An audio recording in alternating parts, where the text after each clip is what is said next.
প্রায় ৩০ ঘন্টার চেষ্টায় সুন্দরবনের চাঁদপাই রেঞ্জের আগুন নিয়ন্ত্রণে এলেও নতুন করে গুলিশাখালীতে আগুন দেখা দিয়েছে।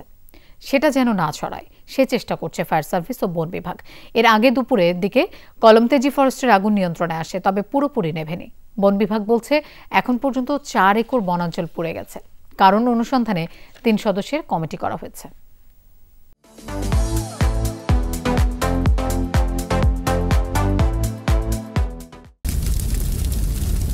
বিস্তীর্ণ সবুজের মাঝে ধোঁয়ার কুণ্ডলী, আগুনের কাছে যেন অসহায় প্রকৃতি। সুন্দরবনের চাঁদপাই রেঞ্জের কলমতেজি ফরেস্টের আগুন নিয়ন্ত্রণে আসতে না আসতেই ১ কিলোমিটার দূরে গুলিশাখালীতে নতুন করে আগুনের সূত্রপাত। ফায়ার সার্ভিস ও বন বিভাগের চেষ্টা চলছে সেটি নিয়ন্ত্রণে। রাত দিন মানে উজাগার করে এই জঙ্গল রক্ষার জন্য আমরা অনেক চেষ্টা করতেছি। আমরা দেখার সাথে সাথে আইসে এটারে নিয়ন্ত্রণ করে যেন আগুনটা না ছড়াইতে পারে। এর আগে প্রায় ৩০ ঘন্টার চেষ্টায় নিয়ন্ত্রণে আসে কলমতেজি ফরেস্টের টহল ফাঁড়ির টেপার বিলের আগুন।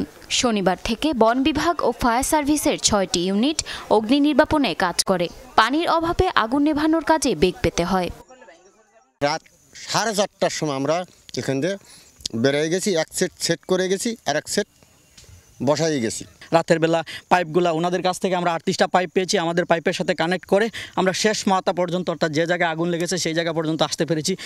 কলমতেজি ফরেস্ট এলাকার অগ্নিকাণ্ডে ৪ একর বনাঞ্চল পুড়েছে বলে জানিয়েছেন বন বিভাগের কর্মকর্তারা। আমরা টোটালটা ঘুরে দেখেছি, খুব বেশি এলাকা না, মানে ৩ থেকে ৪ একর জায়গা ক্ষতিগ্রস্ত হয়েছে। এটা মূলত আপনার বলা বন, মানে কোনো ইম্পর্টেন্ট স্পেসিস নেই এখানে। এখন 95% নিয়ন্ত্রণে আছে। আর মানে আপনার এই আমরা তো কাজ করছি, ফায়ার ব্রিগেড আছে আপনাদের সাথে, আপনি দেখতেছেন আমাদের সাথে ফায়ার ব্রিগেড আছে, এবং ইনশাল্লাহ আশা করি আজকে দিনের মধ্যে আমরা এটা ক্লোজ করতে পারবো। পরিবেশবাদীদের ধারণা, পরিকল্পিতভাবে সুন্দরবনে আগুন দেওয়া হয়েছে। প্রতি বছরই এই মার্চ এপ্রিল ঠিক বর্ষার আগে এই গরমের সময় এই আগুনগুলো লাগানো হয়, এবং বারবারই আমরা অনুসন্ধান করে দেখেছি, মানুষের সাথে, স্থানীয় মানুষের সাথে কথা বলে দেখেছি। এমনকি বন বিভাগের তদন্তের রিপোর্টও আছে যে এক ধরনের অসাধু মাছ ব্যবসায়ী এবং অসাধু বন কর্মকর্তা, তাদের যোগ সাজসে বারবার এই আগুনগুলো লাগানো হয়। এবং গত ২ যুগে সুন্দরবনের প্রায় ২৬ জায়গায় আগুন লাগে, যার বেশিরভাগই পূর্ব বন বিভাগের চাঁদপাই রেঞ্জে। জারিন অর্নি, যমুনা নিউজ। দর্শক, এ বিষয়ে আরো জানবো, কথা বলছি সহকর্মী ইয়ামিন আলীর সাথে। ইয়ামিন, আগুন তো এখনো পুরোপুরি নেভেনি, নতুন করে আবার গুলিশাখালীতে লেগেছে। ঘটনাস্থলের সবশেষ পরিস্থিতি জানতে চাই। লোপা, ঘটনাস্থলের সর্বশেষ পরিস্থিতি হলো, আমি আগে গুলিশাখালীর অংশ থেকেই আসতে চাই। হঠাৎ করেই সকালে যখন গণমাধ্যম কর্মীদের সঙ্গে কথা বলছিলেন পূর্ব সুন্দরবন বিভাগের বিভাগীয় কর্মকর্তা কাজী নুরুল করিম, তখনই ড্রোনের ফুটেজের মাধ্যমে দেখা যাচ্ছিল যে গুলিশাখালীতে, অর্থাৎ যে ঘটনাস্থলটি ছিল টেপার বিল, সেখান থেকে ১ কিলোমিটার দূরে ধোঁয়ার কুণ্ডলী দেখা যাচ্ছে। সর্বশেষ সেখানের পরিস্থিতি নিয়ন্ত্রণ করার জন্য স্থানীয় যারা বিটিআরসির কর্মী আছে এবং বন বিভাগের কর্মীরা সেটি ফায়ার লেন কেটেছে এবং কাটা শুরু করেছে। তারা একটি কর্ডন, অর্থাৎ যেটাকে ফায়ার লেন বলা হয়, ফায়ার লেনটির ভিতরে পানি দিয়ে যদি রাখা যায় তাহলে আগুনটি যাতে বাইরে যেতে না পারে, তারা সেই ফায়ার লেনটি কেটেছে। এখনো পর্যন্ত কাটার কাজ চলমান রয়েছে।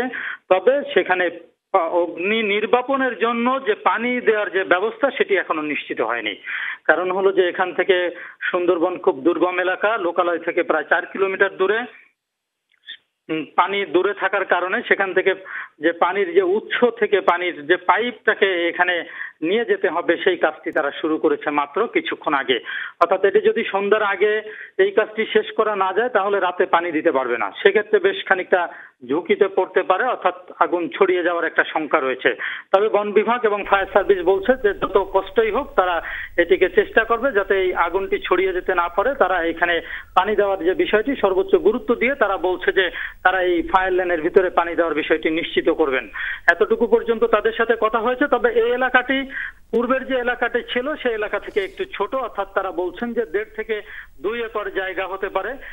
তবে এখানে আগুন সেটি যেন না ছড়ায় সেই চেষ্টা করছে ফায়ার সার্ভিস। ধন্যবাদ ইয়ামিন আমাদের সাথে যোগ দেওয়ার জন্য।